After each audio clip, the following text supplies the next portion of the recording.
Bonjour à tous. Bonjour.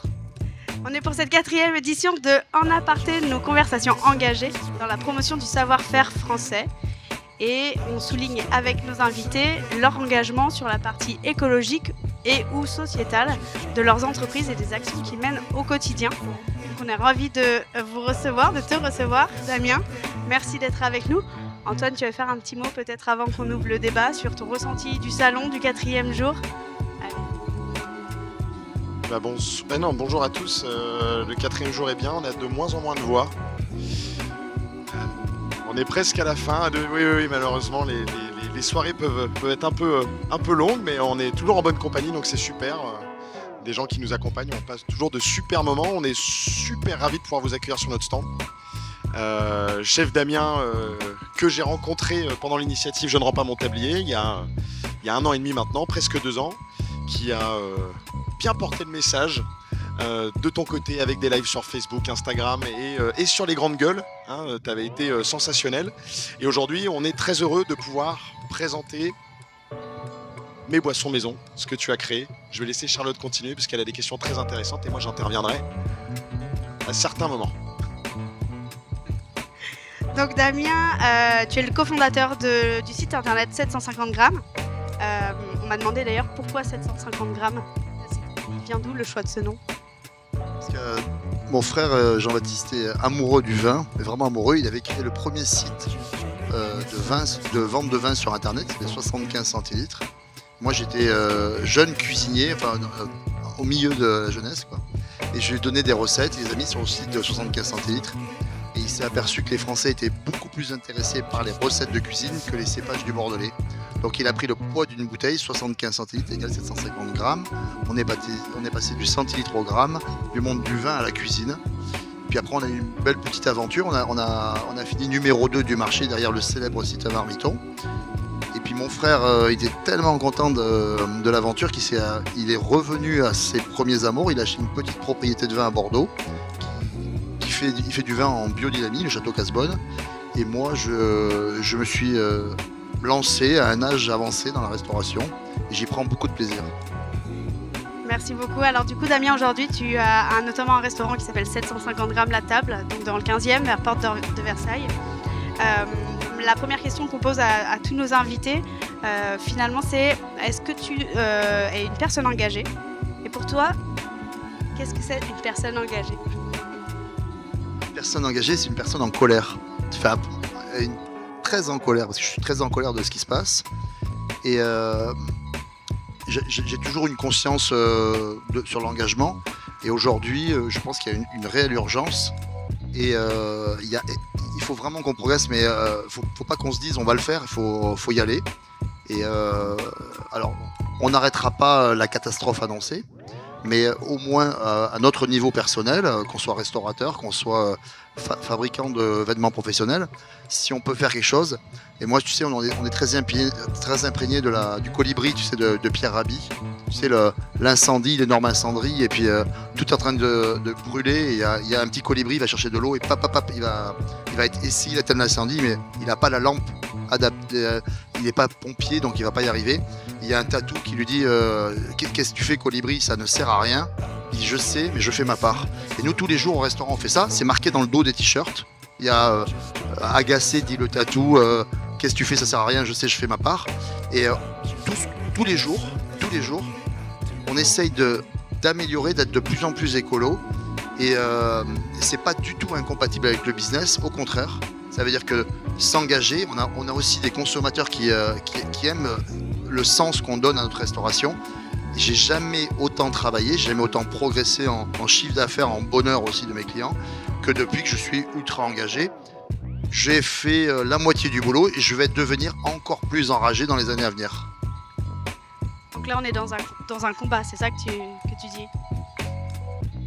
Oui, on est dans un combat parce que quand tu discutes avec Antoine sur les problématiques de filière, de Made in France, etc., quand tu vois toute l'hypocrisie qu'il peut y avoir autour, réutilisée par le politique, etc., et qu'au final, si on est emmerdé par le textile, bah tiens, on va faire un musée du textile au lieu d'aller aider les filières. Si la truffe se casse la gueule, la production de truffes se casse la gueule en France, eh ben on va faire un musée de la truffe. Si la gastronomie bat de l'aile, parce qu'elle peut battre de l'aile, et il y a beaucoup d'exemples en France où tu es dans une ville de 30 000 habitants et tu peux pas rien manger à part hippopotamus, des chaînes horribles qui n'ont aucun intérêt. Et du coup, au final, on crée des déserts médicaux, on crée des déserts de gastronomie, on crée des déserts d'artisanat. Et moi, le monde que je veux, c'est des gens qui bossent en France, qui gagnent leur vie, et puis du pouvoir d'achat pour les gens, etc. Et on n'a pas le choix que de se battre, oui, c'est clair. Alors je crois justement sur la question du combat, il y a Antoine qui a une question un peu choisie pour toi. On va la jouer soft. Ton combat, c'est Coca-Cola. Moi, mon combat, c'est de faire en sorte qu'aujourd'hui, aujourd'hui, sur le vêtement d'image qu'on va proposer pour la restauration, on a 90%, 95% des marques qui vont arborer le col bleu, blanc, rouge, mais qui finalement vont faire produire à l'étranger et qui vont arborer même des communications plus que limite. Je citerai personne, mais vraiment plus que limite, qui vont faire croire aux consommateurs que finalement tout est resté local, tout est resté dans des régions françaises, dans les Vosges. On voit de qui je parle. Et moi aujourd'hui, on essaie de faire produire le plus local possible, mais ces gens-là sont tellement gros qu'on a du mal à lutter. Comme tu dis, le colibri fait sa part.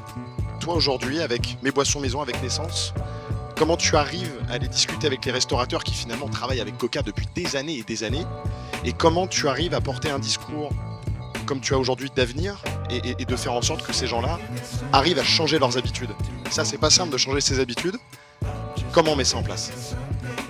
Je rame comme toi, on rame tous les jours, mais on avance. En fait, moi, je suis un amoureux de la restauration. J'y suis venu tard, j'étais prof de cuisine pendant 25 ans. Je me suis mis à 8 ans à ouvrir un restaurant. Je suis un véritable amoureux de la restauration. Et ce que j'ai envie, c'est que les restaurateurs se réapproprient des marges volées par des acteurs comme les tickets restaurants, les sodas industriels, Deliveroo, la fourchette, etc. Voilà, il faut qu'on se réapproprie les marges, parce que qui c'est qui bosse 18 heures par jour? C'est nous. Nous, on bosse 18 heures par jour. Puis t'as un mec qui te vole 2%, plus 3, plus 5, plus 8.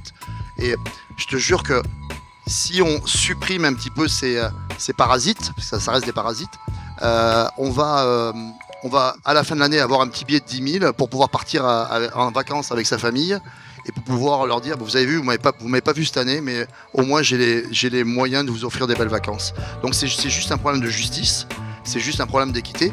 Et ce que je dis aux restaurateurs, c'est réappropriez-vous les marges, et vous pouvez en vous réappropriant le savoir-faire, le fait maison, vous récupérez vos marges, et vous allez voir, vous allez gagner beaucoup d'argent et votre vie va changer. Donc en fait, on est dans la problématique de la réindustrialisation, de l'artisanat, du local. C'est pas facile, et créer une filière, ça met des années et des années. On est dans le tissu, donc créer un tissu économique local, ça reste une épreuve. Oui, et puis tu sais, moi j'étais prof d'école hôtelière, on dit l'industrie agroalimentaire est là pour vous aider, arrêter le personnel, c'est des charges, etc., etc.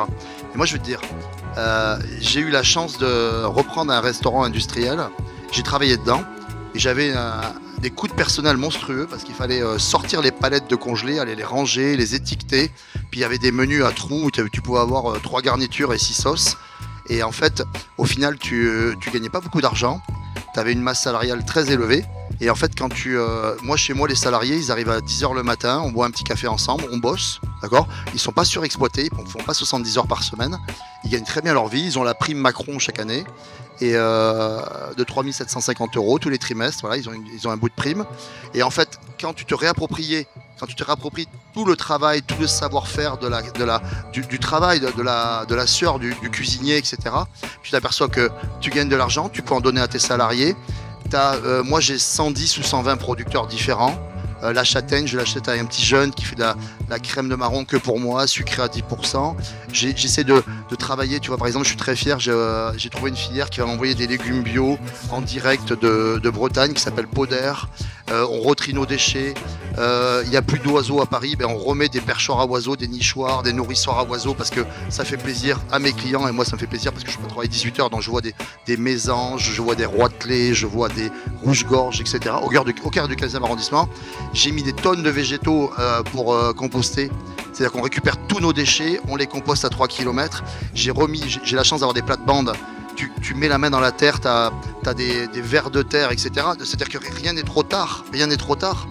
On peut réindustrialiser, on peut repartir, etc. Mais oui, c'est du travail. Oui, c'est du travail. Là. Le matin, quand j'arrive à 9 h et quand je repars à minuit de mon restaurant, je me fais chier. Je me fais chier pour mes clients parce que je les aime et ils me le rendent bien parce que mon restaurant est rempli et qu'à la fin du mois, j'ai très bien gagné ma vie. Donc il faut se faire chier et puis il faut arrêter de croire que le client veut un soda industriel. Le client, il veut ce que vous proposez. Hier, on était dans un restaurant lyonnais. Le mec, il a dit, il y a ça, ça, ça ou à manger et vous n'avez pas le choix. Et on s'est régalé. On s'est régalé parce que le mec, il maîtrisait son travail et j'aurais pas osé lui demander un burger parce qu'il m'aurait giflé. J'aurais pas osé lui demander une pizza parce qu'il m'a dit, dégage à l'extérieur. Et voilà, le mec, il m'a fait 4 entrées, 4 plats, 4 desserts. On s'est régalé. On a passé un super moment. Et vraiment, mais ça vaut le coup. Mais c'est extraordinaire notre travail. Alors, ce que je retiens et justement ce qui nous intéressait aussi, c'était de savoir. Non, il y a un peu de positif quand même dans tout ce que tu dis. Mais oui, mais mine de rien, malgré le combat et malgré l'engagement, il y a du positif. Tu as eu cette prise de conscience et du coup là on a introduit vraiment le nouveau projet sur lequel tu es, Naissance et mes boissons maison. La prise de conscience, elle vient du fait que voilà, tu étais très engagé sur la partie, tout ce qu'il y avait dans ton assiette. Et puis en fait, finalement, tu as eu une prise de conscience sur les boissons un jour. En fait, je parlais des t-shirts tout à l'heure de mes salariés. Et puis en discutant avec Antoine, il me dit tu les fais où tes t-shirts? Je sais pas, je les commande sur internet. Oui, mais tu les fais où? Mais je sais pas, ils sont faits où? Je sais pas. Et en fait, il m'a dit attends, viens voir. Ça va te coûter un peu plus cher. Il m'a sorti un t-shirt. J'ai dit ah, mais c'est pas la même qualité. Ah, il n'y a pas le petit truc pour que le col il s'affaisse pas, etc. Ah ouais, c'est pas mal quand même. Ah, putain, c'est lourd, hein. C'est 2 fois plus lourd que mon t-shirt.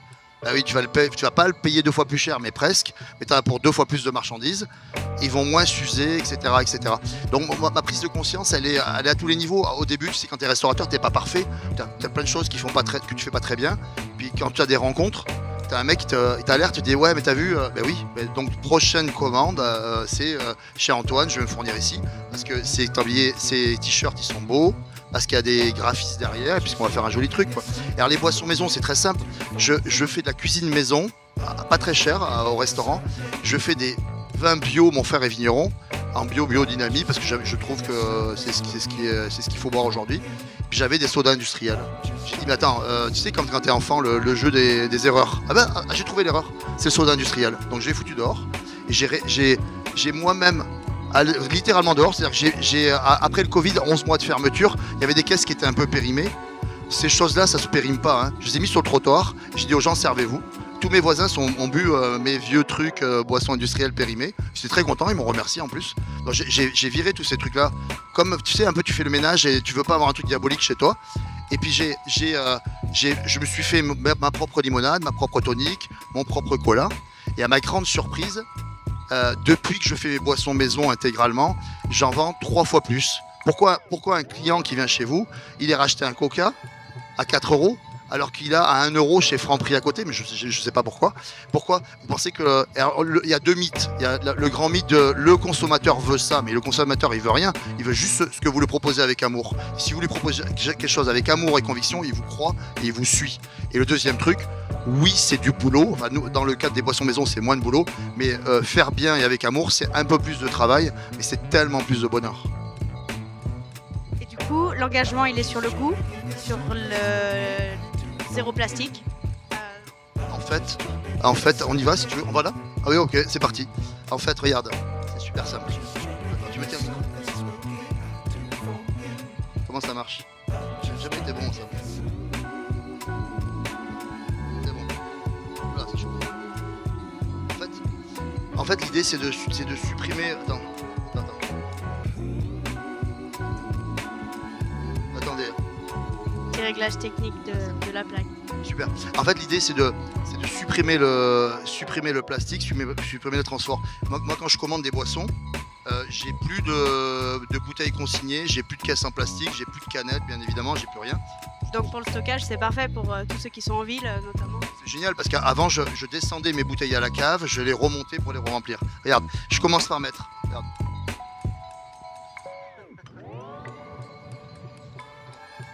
Alors, je mets. Ça c'est un sachet grand public. Un sachet pour un restaurateur, c'est 33 litres de boisson. D'accord? Imagine un bateau de croisière. Tu pars en croisière, au lieu de rentrer 8 palettes de soda, tu rentres une palette de ma solution. C'est moins cher, c'est bio, c'est éthique, c'est maison, sans plastique, sans verre, etc., etc. Après, tu prends. Je crois que c'est ton sachet préféré, c'est celui-là. Hein? C'est le alpin. Il est là, regarde de l'autre côté. Hein? C'est alpin. Donc tu prends ton sachet préféré. Le plus compliqué, c'est de le déchirer. Tu fais ça. Tu l'ouvres, tu le mets dans la flotte et regardez, il y a beaucoup de marchandises. Parce qu'en fait, on a fait aucune négociation, d'accord? Moi, j'ai un grand mot dans mon restaurant, c'est zéro négociation. Je négocie plus, je fais. Et comme ça me va, si je préfère mourir que de négocier à la baisse. Et donc, ce que je fais, c'est t'as pas un petit fouet? Regarde. Non. Alors, un petit fouet. C'est pas grave. Donc là ici, on va le faire comme ça. Ici, on porte à ébullition 2 minutes. Dedans, il y a du sucre, il y a de l'acide citrique, il y a plein de plantes bio. D'accord? Là ici, on a de la menthe poivrée, de la mélisse et des bourgeons de pin sauvages. Donc on a fait tous les parfums. On a des sodas sauvages, on a le cola, on a la limonade, on a la ginger beer, on a un spritz sans alcool. On va le goûter après, hein, d'accord? Et là, non mais c'est bon, Là, on porte à ébullition, d'accord? On porte à ébullition 2 minutes pour infuser un petit peu comme un thé ou un sirop. Et après, on va le mettre dans une carafe et on va laisser un petit peu infuser 24 heures. Ouais, c'est génial, merci beaucoup. D'accord? Ici, voilà, tu fais ça. Alors, tu vois, il y a beaucoup de marchandises. C'est pareil, on n'a fait aucune négociation sur le produit. Par exemple, on travaille avec la dernière coopérative de cueilleurs sauvages en France, qui est en Auvergne. Et c'est des paysans sans terre, c'est des mecs un petit peu particuliers qui ont une vision du monde différente, on va dire. Et ces gars, ils commencent la sève de bouleau au mois d'avril, et puis ils vont changer de partie de forêt ou partie sauvage, et ils vont récolter, sécher. Ça, ils vont vendre ça à une coopérative, et la coopérative va revendre ça à toute la pharmacopée, à Boiron, etc., etc. Et nous, on prélève une toute petite part de cette ressource sauvage pour faire nos boissons. Et en fait, je pense que le soda de demain, c'est un soda différent. Je pense que les sodas, il y a des sodas du 20e siècle, et on va créer les sodas du 21e siècle, et on va changer de période. Et il y a des sodas pétrole, plastique, hein, on va pas citer les marques, on les connaît un petit peu, ces salopards. Et on va surtout créer une nouvelle envie et de nouvelles attentes de consommation. Pour rappel, on est avec Chef Damien, hein, qui est sur le stand de JNR PMT, qui vient nous présenter ses boissons maison. On a peut-être des questions dans le public pour savoir un petit peu comment ça fonctionne. Est-ce que des gens ont envie de poser des questions à Chef Damien, de prendre part au débat? Est-ce que les gens veulent savoir ce qui se cache derrière? Est-ce qu'on a des volontaires pour poser une question à Chef Damien? Est-ce que déjà il y a des gens qui connaissent Chef Damien? Et voilà, on a un monsieur qui connaît Chef Damien là juste derrière. L'idée, tu vois, donc tu fais une infusion, un sirop, on va le laisser, tu vois, parce qu'il y a des bourgeons de pain. Les bourgeons de pain, on les a éclatés un petit peu pour que ça infuse un peu mieux. Donc en fait, je suis allé en Suisse, j'ai rencontré des palaces qui voulaient travailler ma solution, et je dis c'est quoi le goût de la Suisse? Et ils m'ont dit c'est le ricola. Donc j'ai essayé de faire un soda ricola. Et voilà, en fait c'est ça, parce que le ricola, il y a un petit peu de pain, de pinus là, tu vois. Et donc ça, en fait c'est kiffant. Et puis donc ça, c'est ma préparation. Ça prend 7 fois moins de place dans les frigos puisqu'on a un concentré. Et on n'a plus qu'à rajouter l'eau pétillante. Et l'eau pétillante, aujourd'hui, un restaurateur, il doit être équipé, à mon avis, d'eau pétillante filtrée. Et aujourd'hui, je trouve qu'aller chercher de l'eau à San Pellegrino en Italie pour l'amener à Paris et pour vider la bouteille et la ramener vide en Italie, c'est juste un scandale. On est d'accord. Et du coup, ça après, une fois qu'on l'a fait chauffer, on le garde combien de temps dans ces frigos?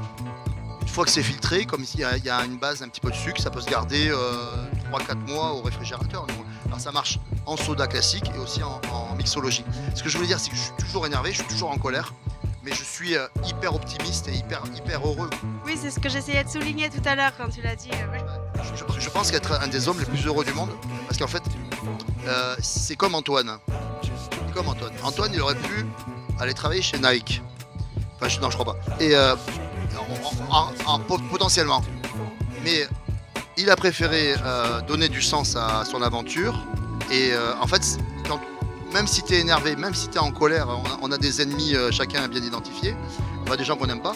Et même si tu es énervé, même si tu es en colère, du moment que tu donnes du sens à ta colère et qu'elle soit juste et utile, et en fait, c'est extraordinaire. Moi, quand je vends mes boissons maison qui s'appellent Naissance à des restaurateurs, et que je vois des restaurateurs arrêter les bouteilles plastiques, arrêter tout ça, ben, je me dis que c'est génial. Ma vie, elle est incroyable. Là, c'est fini. Du coup, la suite.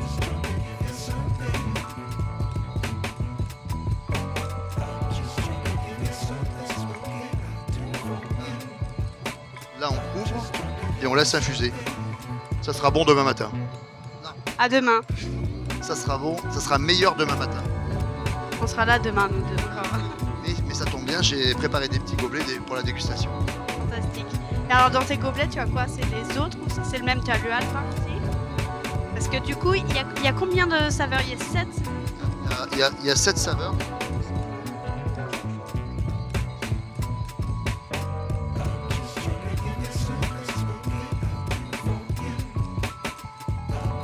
Il y a 7 saveurs et il y en a plein en préparation. En fait, ce qui est extraordinaire, c'est que comme Antoine dans ses fabrications, il y en a autant et il y en a même des sur-mesures. C'est-à-dire que, par exemple, on a vu quelqu'un qui a ouvert un complexe hôtelier en Corse, on va lui faire un soda garrigue. Et donc, il y aura quoi dedans? On ne sait pas encore. Je sais pas. Pour l'instant, je sais pas, mais on utilise les plantes du maquis, on va essayer de les identifier, les menthes corses, etc.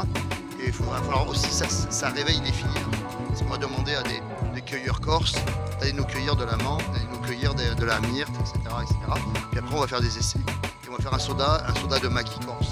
Et donc ça, ce sera à découvrir cet été alors? Ouais, vraisemblablement. J'espère que surtout que c'est très important dans la vie, c'est la curiosité.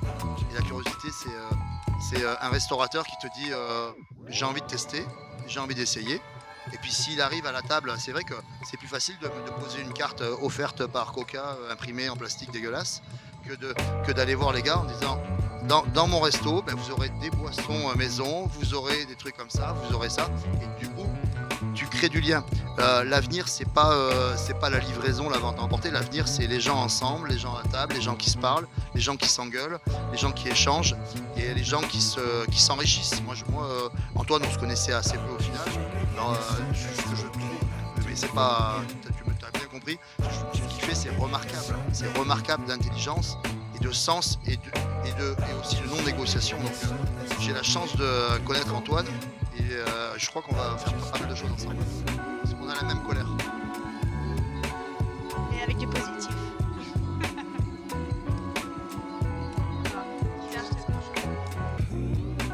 En tant que particulier, où est-ce qu'on peut trouver vos boissons? Pour l'instant, comme je voulais vraiment essayer auprès des restaurateurs, aujourd'hui c'est très restaurateur. Moi je vends des sachets Naissance au restaurant, j'en vends une dizaine par jour. Donc mes clients sont très intéressés par cette solution. On n'en vend pas ailleurs et on va lancer un cross-funding. Et là je vous demanderai d'être hyper parce qu'on veut péter le truc et on veut péter le game. Moi c'est très clair que si je réussis cette aventure, c'est pas pour l'argent, c'est vraiment pour changer les choses et que les gens prennent conscience que aujourd'hui avoir une bouteille en plastique c'est naze quoi. Donc finalement, tu arrives à faire un truc qui est quand même incroyable, c'est de créer une filière dans la boisson, de la recréer à 100%, parce qu'aujourd'hui acheter chez Coca-Cola, c'est mettre finalement ses œufs dans un même panier et ne pas créer d'emploi finalement. Donc toi aujourd'hui tu arrives à faire quelque chose qui est très fort, c'est de faire confiance à des indépendants et à des boîtes qui vont te permettre de développer ces boissons-là et de créer de l'emploi sur le territoire. C'est quand même c'est sensationnel. Je sais pas si c'est sensationnel, parce que tu sais, moi je dis c'est normal. Parce qu'on fait, c'est normal. C'est-à-dire c'est du bon sens, et puis c'est le sens de notre vie. On n'a pas le choix de faire des choses qui ont du sens. Parce que moi, franchement, si c'était pour gagner de l'argent, j'aurais ouvert un McDo. Mais alors qu'est-ce que je me ferais chier, qu'est-ce que ce serait triste ma vie. Ça, on est d'accord. Là, on va... Donc là, tu rajoutes de l'eau gazeuse et après, c'est... Donc, J'ai mis un volume. Là, je vais mettre à peu près 7 volumes d'eau. Et en fait, c'est un truc à géométrie variable. C'est-à-dire qu'à 7 volumes, on sera 30% moins sucré qu'un soda industriel. Et à 10, selon son niveau de sucre, on sera à 50 ou 50%. Mais moi, je suis pas un anti-sucre. Moi, je suis très gourmand. J'adore la chartreuse, j'adore le sucre, etc. On a testé, surtout si elle est centenaire. D'accord. J'adore tout ça, j'adore la vie, j'adore la viande, etc. Mais j'essaye toujours de donner de la valeur aux choses. Et en fait, ce qui est très très important pour moi, c'est ce que je fais, c'est juste normal. Et moi, pour moi, c'est du bon sens. Moi, ce que j'ai envie, c'est d'avoir des campagnes encore vivantes, pas subventionnées par la PAC. Ce que j'ai envie, c'est d'avoir, quand je vais dans les rues, c'est d'avoir des commerçants, c'est tout ça. C'est pour ça que je participe pas à l'ubérisation, à l'amazonisation des choses, parce que je trouve, et c'est pas compliqué en fait, c'est pas compliqué de dire je refuse ça. Par mesure éthique, je ne participe pas à ce système. Du coup, tu as des taxis qui payent leurs patentes, qui payent leurs impôts en France, etc. Et tout va bien, quoi. Et ça coûte pas tellement plus cher. C'est aussi manger autrement, c'est aussi se débrouiller autrement. C'est-à-dire, j'ai pas besoin d'avoir... j'ai du progrès à faire. Hein. J'ai encore regardé mes chaussures, je sais pas si elles sont made in France, désolé. Mais bien sûr, je suis plein de paradoxes, comme tout le monde. Je suis pas moralisateur, je suis pas donneur de leçons. Mais en fait, dans chaque métier, si on fait des petites choses, on va réussir à essayer de freiner un cours ultra capitaliste sans aucun intérêt, à part le business. Mais moi, ce qui m'intéresse, c'est l'humain. Je pense que nos hôtes ont envie quand même de déguster tout ça. On va procéder à ça d'ici un court instant. Vous pouvez venir, hein, vous pouvez venir. Et tu les sers comme ça déjà dans ton restaurant, tu les sers déjà ok. J'en vends 3 fois plus. Oui, pour une fois, on présente une solution qui est aussi économique. Oui, économique, bien sûr. En fait, c'est l'esprit de se réapproprier les marges. C'est-à-dire que moi, je marge sur mon travail, sur la sueur de mon travail pour payer mes salariés, etc. Et donc, il est normal que je m'approprie les marges qui sont parfois affolantes chez certains industriels. Super, alors on va déguster et pour clôture... Exactement. Pour clôturer juste cette quatrième conversation, j'ai une dernière question. Damien, qu'est-ce que tu retiens du coup de ce Syrah, de cette édition? Toi, tu y es depuis l'ouverture. La première fois, tu m'as dit que j'ai un stand sur le Syrah. On m'a dit que j'aurais un stand sur le ouais, presque 2 stands maintenant, voilà. Et très honnêtement, c'est la rencontre avec Antoine. Parce qu'hier, il nous a bluffé par son histoire et toutes les équipes de naissance ont été bluffées. C'est une rencontre incroyable. Et voilà. Et puis après, je revois les copains. J'ai plein de copains chefs, etc. C'est le rendez-vous de la famille un peu. Mais la personne qui m'aura marqué le plus sur le Syrah et qui m'a mis une petite gifle dans la tête hier, en faisant comprendre que je pouvais m'améliorer sur le textile, c'est Antoine, donc je te remercie beaucoup. Quel beau mot de la fin, Antoine. Merci beaucoup, merci de nous avoir suivis. On se retrouve demain pour la dernière en compagnie de Loïc Renard, qui est le fondateur des Aubergistes Lyonnais et propriétaire du Globe et Cécile à Lyon. On va en refaire encore, oui. Merci à tous de nous avoir suivis et je vous dis à demain. Merci.